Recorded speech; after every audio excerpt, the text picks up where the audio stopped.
Continuamos con nuestro material de la semana número 3 en la sección o en la parte B. Vamos a hacer algunos comentarios sobre la erosión del suelo, es decir, el tema de conservación. Vamos a ver los factores que causan esa pérdida de suelo porque es importante tenerlos en cuenta, perdón, y también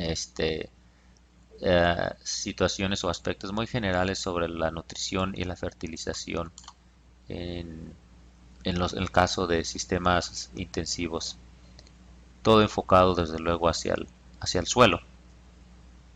Ah, Primeramente hay que mencionar que pues se requieren muchos conceptos para poder entender el problema de erosión. No se pueden ver en una clase grabada así tan corta, pero en el material de complementario pues se puede encontrar o también se puede recurrir a libros o al internet. Dos conceptos que sí es muy importante resaltar es uno la erosividad, que se refiere a la agresividad que tiene en este caso la lluvia para causar problema erosivo. Es importante resaltar que en el caso de la erosión en suelos forestales es más frecuente la erosión hídrica, por eso se habla más de este factor. Sin embargo, no hay que descartar los problemas pues, de la erosión a través del viento en regiones áridas. La erosionabilidad o erodabilidad, ¿no?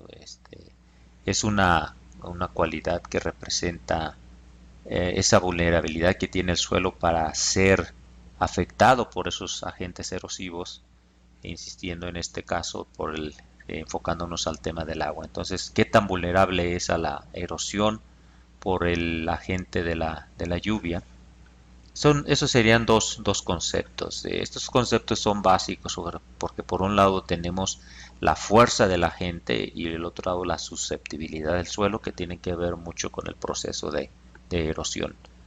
En un proceso de erosión hay varias fases, pero las importantes son primero que con la energía y cinética que se manifiesta por el impacto de las gotas de las lluvias ocurre un desprendimiento, un rompimiento de agregados. Una vez que estos agregados están dispersos y entran en la solución, el agua al moverse sobre la pendiente pues los transporta y ya viene la segunda fase.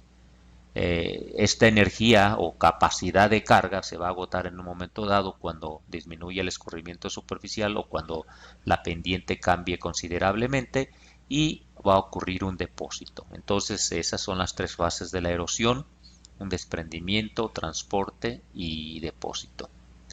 Hay varios modelos para calcular la erosión en los suelos agrícolas y en los suelos forestales, pero uno de los más empleados pues es la ecuación universal de pérdida de suelo. Originalmente este método o esta ecuación se enfocó más bien se originó con experiencias de tipo agrícola.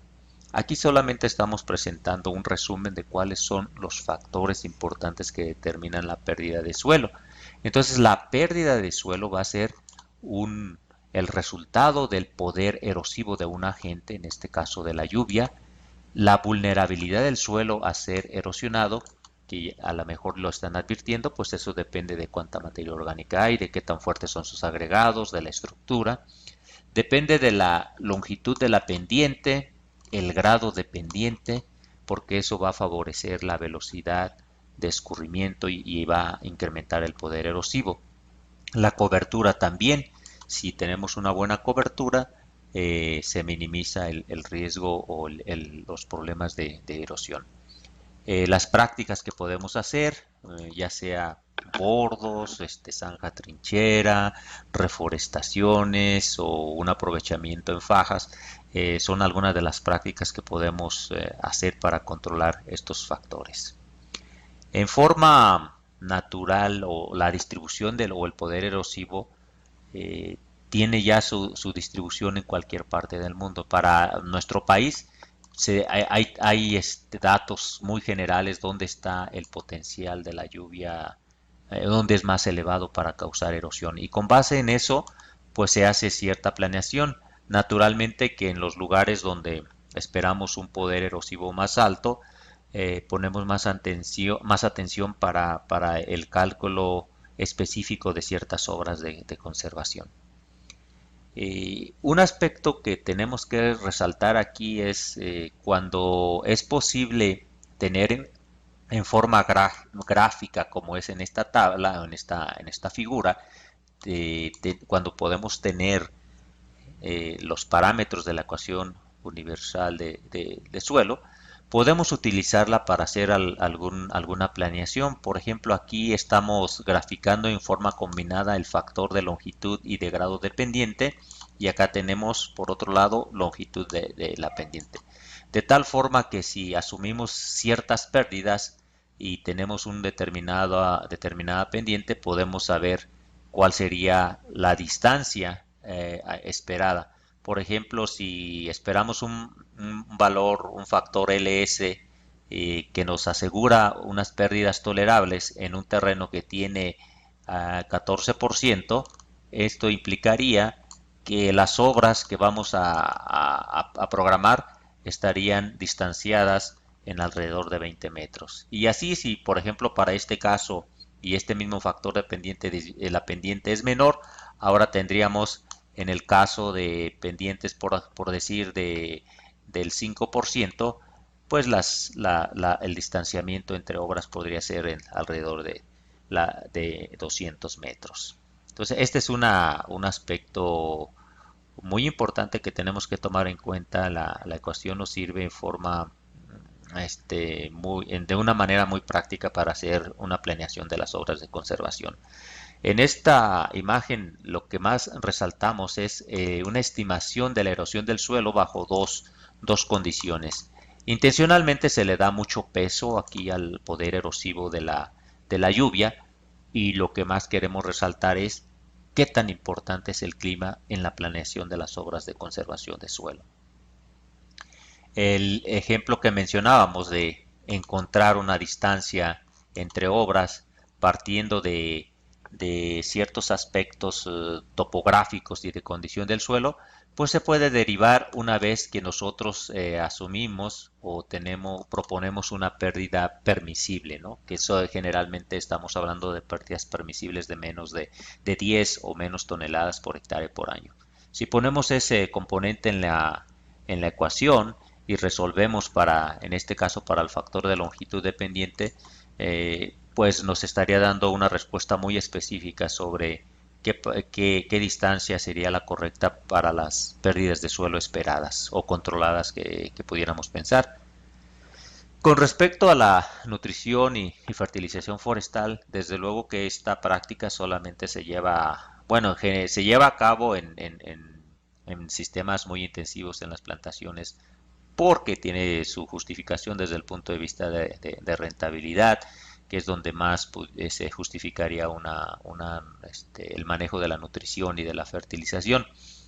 Hay muchos métodos también para conocer si las plantas requieren cierto nutriente, o que se aplique al suelo ciertos nutrientes, pero un aspecto práctico es tener información sobre los niveles críticos. Los niveles críticos pues se refiere a la concentración a partir de la cual una determinada especie pues ya la consideramos como deficiente, o en estos casos. ¿Qué se necesita para los niveles críticos? Se necesita que tengamos mucha información sobre las concentraciones esperadas en el follaje, y otros métodos gráficos como el de vectores también pueden ayudar. Más adelante comentamos algo muy, muy rápido.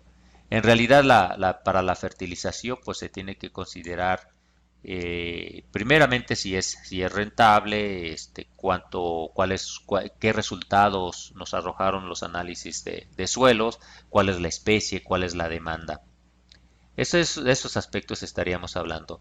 En cuanto a niveles críticos en general, sabemos que las especies agrícolas pues demandan más nutrientes que las especies forestales. Por eso a veces los niveles esperados, que se consideran como críticos, pues para las especies agrícolas son más altos comparado como para las especies forestales.